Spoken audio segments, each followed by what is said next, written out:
The Chinese Buddhist Diamond Sutra is considered to be the world's oldest surviving complete printed book. It goes back to 868 AD.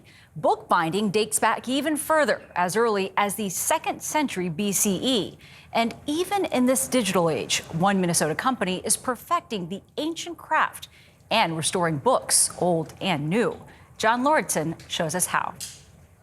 If there's such a thing as a hospital for beat-up books, this would be the place. Campbell-Logan Bindery gets novels, Bibles, and family heirlooms sent to them that have been through the ringer and back.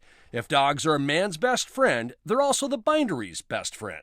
Dog owners are some of our best customers. Does that still hold true? Yeah. Greg Campbell's dad, Alan, started this business, a place where old books get new life and where new books get their binding for the first time. There are very, very few that still do hand binding as we do it here. Everything we do here is hand operated. It's a skill handed down through generations. It's a Smythe machine or a national sewing machine. Greg's son, Duncan, is a third-generation bookbinder. He uses leather and even cloth from Japan to give printed words a voice. It's been done. Methodic, lots of attention to detail. People walk in saying something like, oh, I can't believe people are still doing this, or I made 4 phone calls and finally found you. Try to match the stamping. The before and after is pretty telling. The Campbells have even repaired books that are 500 years old, and they've done it with machines that you might find in a museum. Some of this equipment is aged but effective. These cast iron book presses are 100 years old. From shearing to sewing to printing, the bindery can restore a wedding album or bind a college thesis. They work with pretty big names too.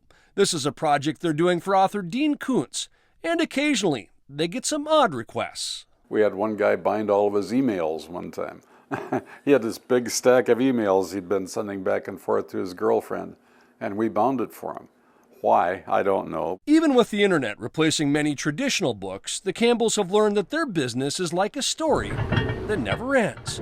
Each generation is a new chapter in this unique trade. There still are going to be people who want books. It's fun to see somebody come in, pick up their book, and cry because it's so beautiful now. It was such a mess when they came in. For CBS Saturday Morning, John Lauritsen, Fridley, Minnesota.